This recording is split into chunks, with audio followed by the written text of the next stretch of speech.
Tabspace. So, I'm not gonna lie to y'all. I recorded this whole video yesterday, left my computer, came back, and it was all gone. So, I'm not exactly thrilled to be recording again, but that said, we're about to make this one even better than the first one. So, today I am talking about the beauty of being alone. Solitude versus loneliness. I did a poll on my Instagram, and if I'm not mistaken, I think the majority was people enjoyed their solitude. I think I got one vote for a person that does not, but they didn't quite understand the question. So they did say that they would take their vote back and vote actually for solitude. So that said, that poll will be right over here. But moving on, do y'all enjoy your solitude? And I'm not talking about when it creeps into loneliness territory, but I'm talking about y'all had a long day. You got to remove yourself from people for 15 minutes. Maybe you take your break or you take your lunch break in your car, or you do something, you take a little walk, something to clear your mind and be away from the world for a moment and really clear your head. Do y'all enjoy that? Does it drive you crazy? Y'all let me know in the comments. So I've been learning recently that there's a difference between solitude and loneliness. And that realization has really opened up my eyes and where my inquisitiveness came from for this article. When I came across this article, I immediately was like, "Oh yeah, I love being in solitude, but is there a flip side to it? Is it a negative to it? Or is there a different perspective that I could look at when I feel as though I'm in my solitude and I'm feeling lonely? Is there a positive aspect?" And this article kind of gave me that. So the article begins by discussing the dangers of loneliness and all the studies behind it. So one 2017 study by Julianne Holt Lundstad at BYU Social Connection and Health Lab claims loneliness is as bad as smoking 15 cigarettes a day. In 2023, U.S. Surgeon General Vivek Murthy published an advisory all about the epidemic of loneliness in America. It details the genuine risks of chronic loneliness, such as increased rates of anxiety and depression, as well as dementia in older adults. The message: loneliness is not just bad for you, it's a killer. Being lonely could be compared to being thirsty or hungry. You need companionship in order to be well adjusted enough to go into the world and do this thing called life. I'm gonna just be honest with y'all about that. Sorry, I gotta keep my eye on Sir Charles over here because he likes to get into stuff. But yeah, that's the difference between loneliness and solitude.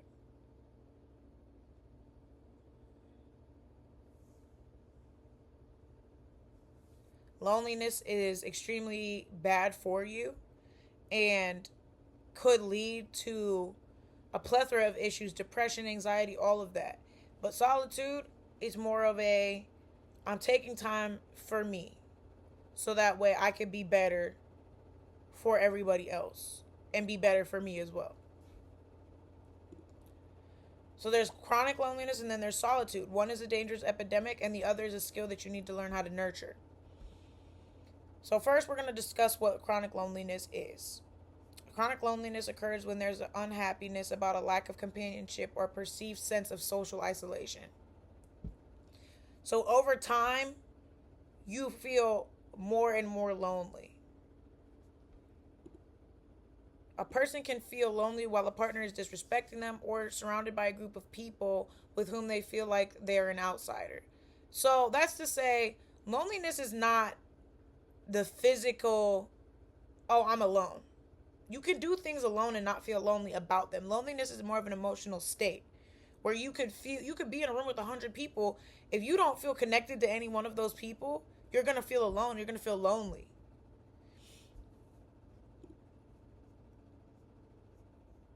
Not all loneliness is a health issue. As Surgeon General's advisory states, the transient feelings of loneliness may be less problematic or even adaptive than chronic loneliness. So, just feeling lonely for a moment doesn't necessarily mean it's going to lead you to chronic loneliness. Experiencing that and understanding that emotion is very important so that way you can see the flip side.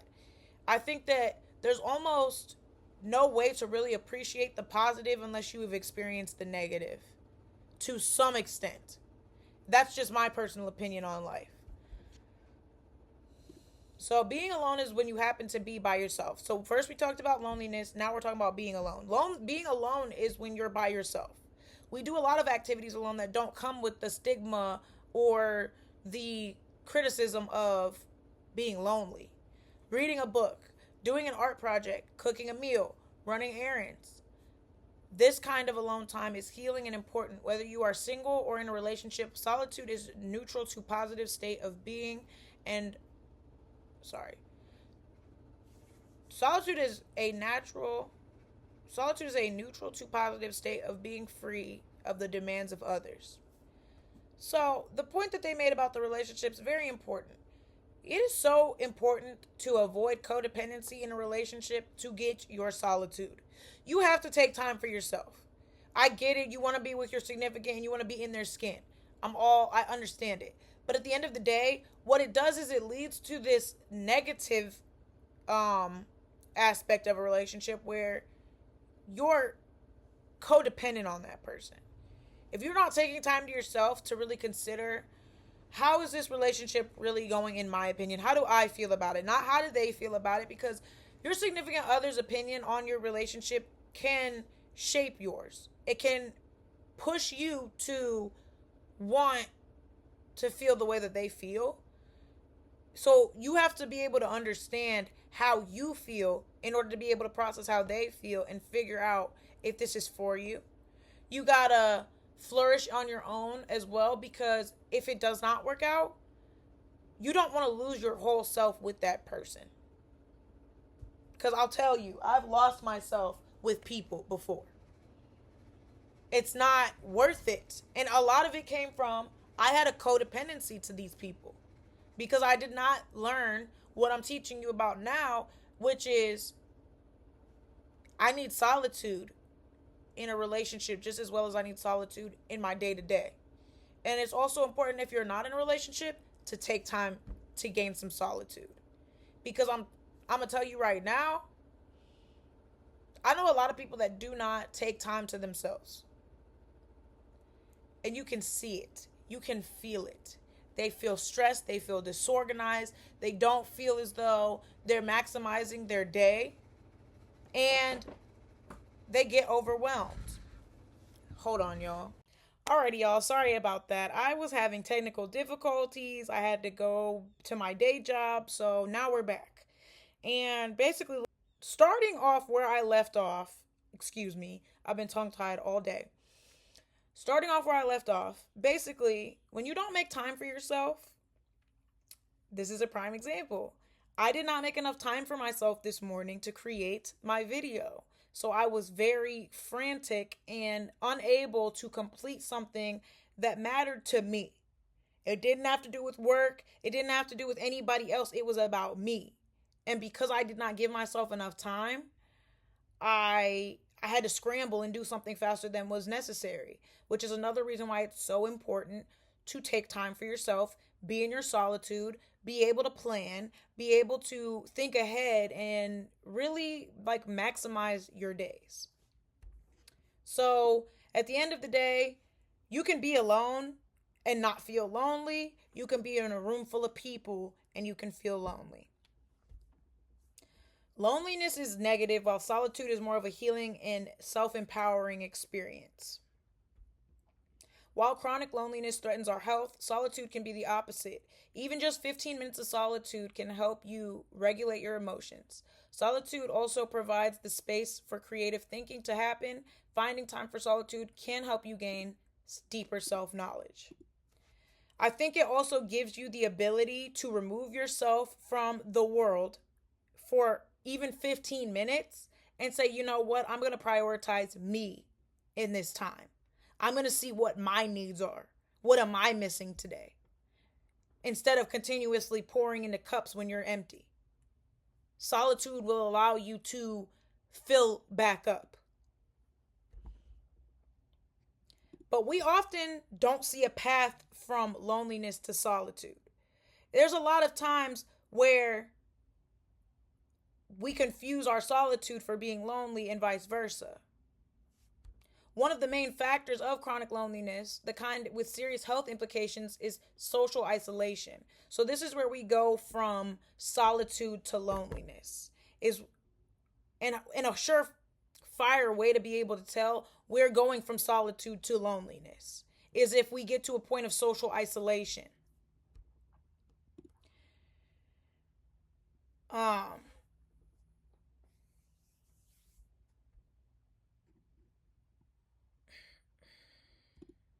So the late professor and researcher John,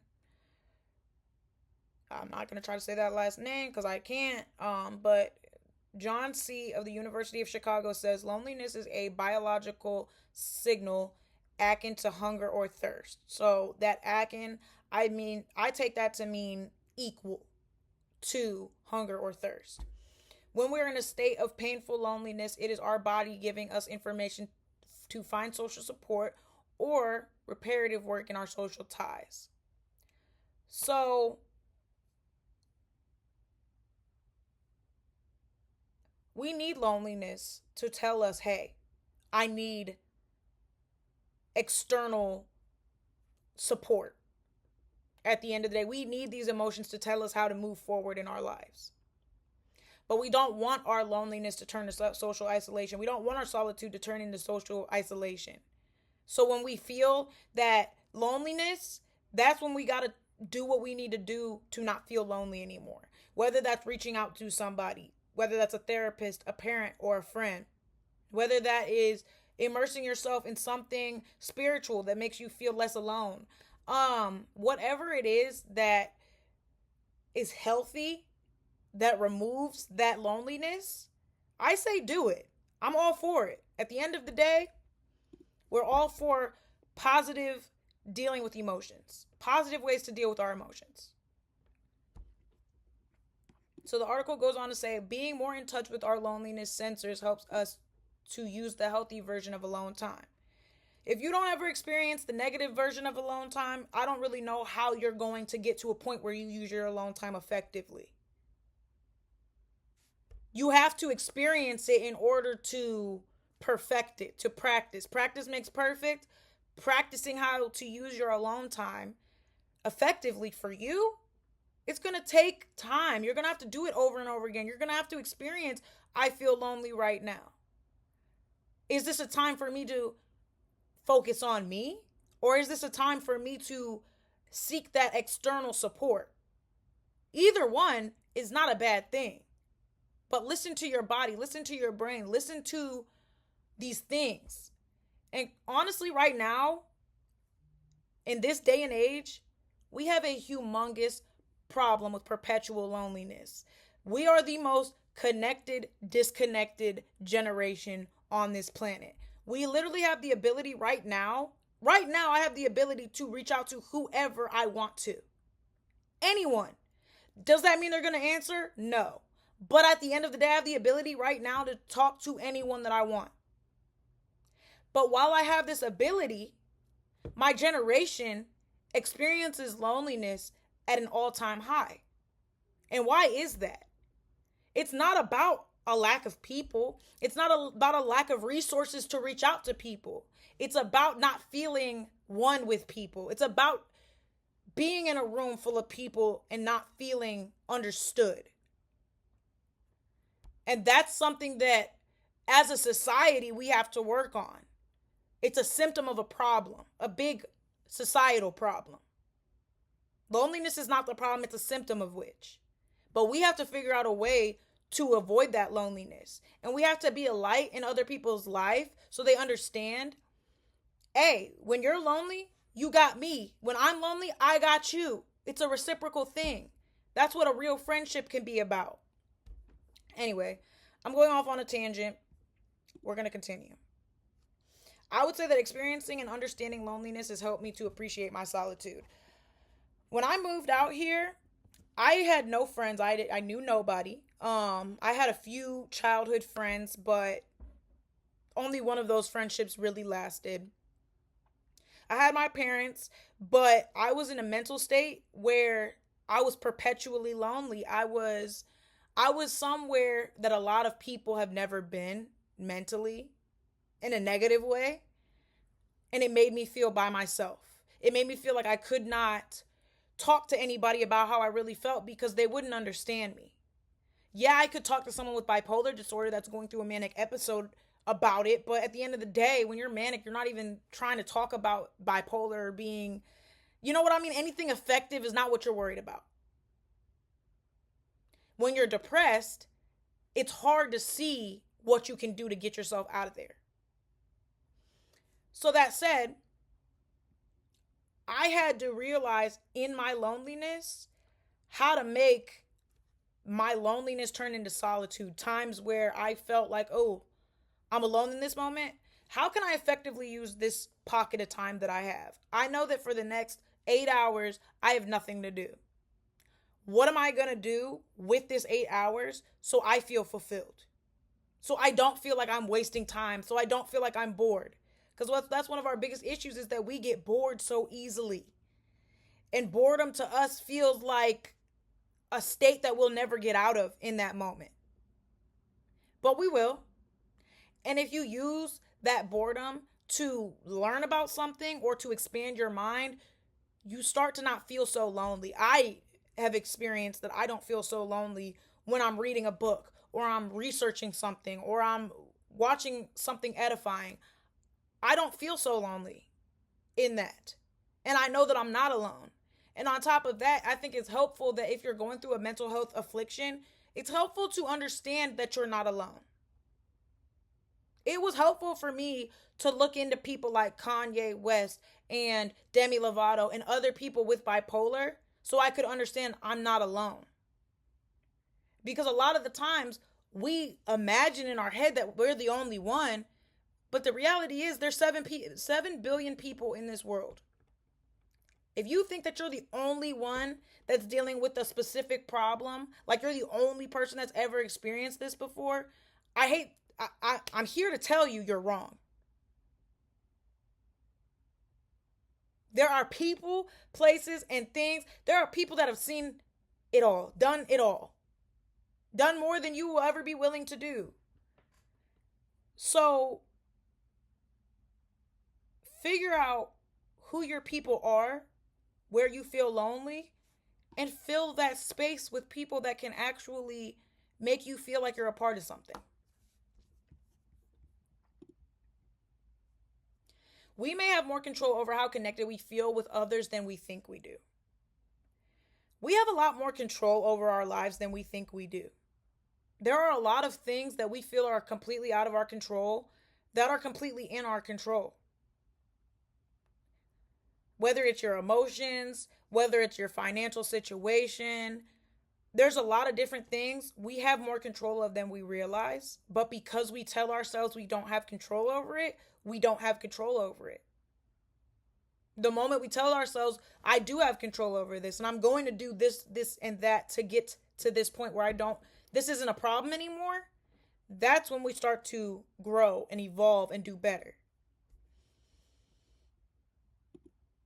Yale psychologist and research scientist Emma Sepala, I think I'm saying that right, found that the sense of connection is internal, meaning, I don't know.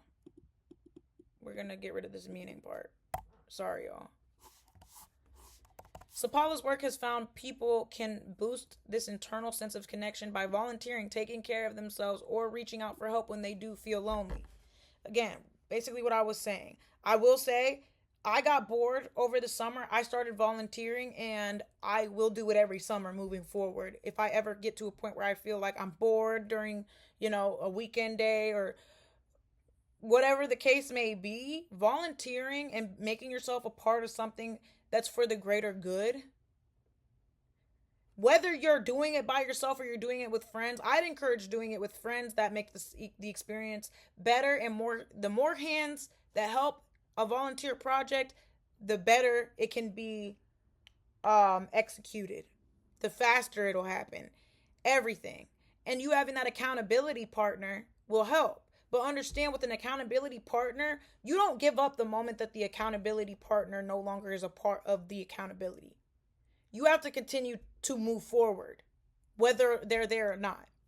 So that said, making yourself a part of something when you don't feel like you are, do it.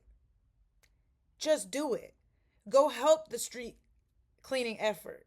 Go help the Humane Society. Go help Habitat for Humanity. Go help your local adoption firm. Just put your hands in stuff if you're feeling alone. And it really helps you to feel like you're doing something for the greater good when you're going out of your way to help. And you don't need to do it for anybody else. You're not doing it for the praise of others. You're not doing it for any of that. You're doing it because at the end of the day, this is who I am. This is what I want to do. And you can meet some really good people doing it. I've met some really cool people volunteering. So it's worth doing. Join run clubs. Be a part of a fitness program. Go to a dance class. Box. Find something you love. Figure out how to add community to it and do that thing. And you'll feel fulfilled. Go to a book club. Start a networking event. I got ideas for days on how to not feel lonely. And I have these ideas because I've been lonely. I've been very lonely multiple times in my life. Through multiple seasons of my life, I've been very lonely. So, all of this comes from that.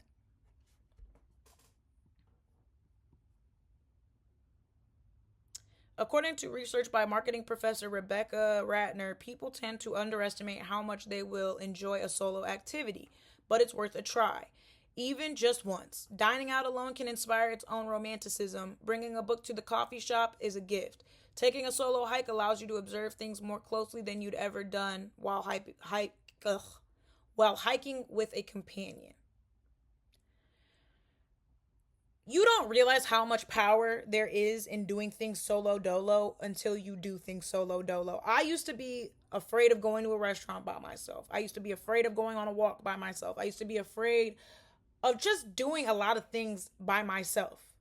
A lot of that came from codependency, and a lot of it came from being timid. And I had to realize, girl, just do it. Just go out there and do it real quick. I'm telling you, it's worth it. I also think that it's important to date yourself at various points in your life. I love to take myself on a shopping spree. I love to take myself out to eat. I love to take myself to a place that nobody would go by themselves. You meet new people. You find people that have like-minded interests as you, because you're immersing yourself in something that you already love. People are more than likely going to be there anyway. People that think like you are more likely going to be there anyway. So even if you started alone, you might end up meeting somebody. But you won't ever know if you don't ever take that first step. And even if you don't meet somebody, you just went and you did something independently. You don't have to thank anybody for it but yourself and God. And it helps lift you up, build you up a little bit. It helps you to build this, like, I don't want to be alone for the rest of my life. No, that's not the point. The point is, I can be alone. I can do it. It's not I'm going to choose this. No, that's not. Ultimately, I believe that most human beings want companionship, require a certain level of companionship. But there are people that are more in tune for their need for companionship, and there are people that are more in tune with their need for solitude. Both are things that I think are worth exploring as best as possible. Taking time for yourself is not a selfish thing. It promotes clearer thinking and the ability to shut the world off for a moment and see what you need to change. Not what anybody else needs to change, not what anybody else is doing, but what you need to change. How you want to do better moving forward.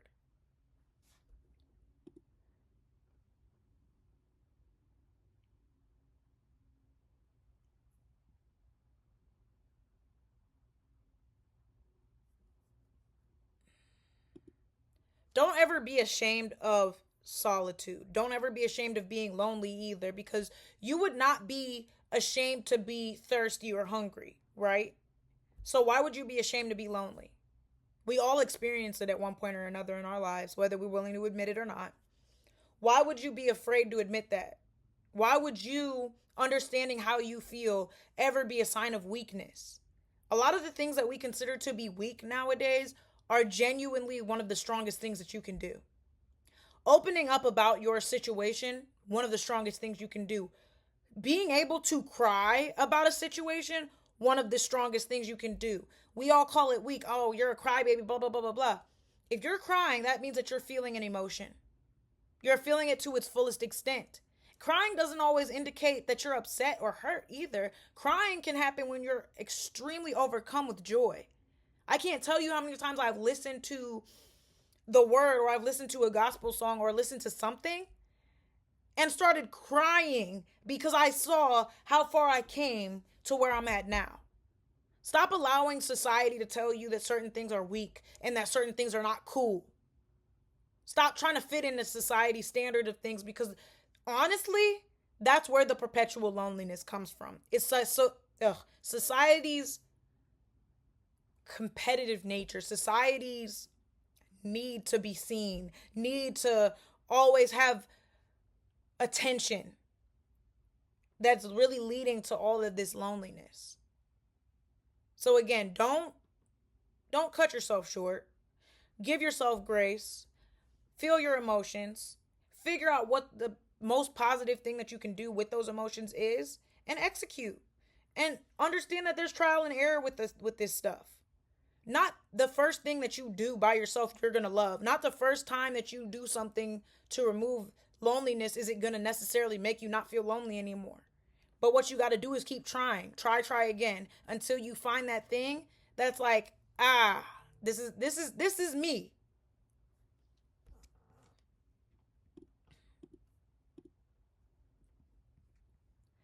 Staying committed to a creative project is a beautiful solitude style. So if you're having issues figuring out what should I do when I'm in my solitude, whatever it is that you need to, however your creative outlet is. There's times where I sing, there's times where I dance, there's times where I look up Bible scriptures. There's times where I look up just articles about mental health. There's times where I just read a book. There's times where I sit down and I watch something and I'm just entertained during my solitude. Like there are so many different ways that you could use solitude and not allow it to creep into loneliness. And the world is your oyster. You just got to be willing to open up the mouth a little bit and find some things. Because this stuff isn't going to come naturally. It's going to take some work. Most of the things that I talk about on this podcast are going to take some work and time. So give yourself the ability and the grace to take the time and do the work. I want y'all to get in these comments and tell me, what do you do in your solitude? Something positive that you do to, you know what I mean? Like, just enjoy your alone time. Thank y'all for tuning back into Tabspace. Like, comment, and subscribe, and I will see you guys in my next video. Bye.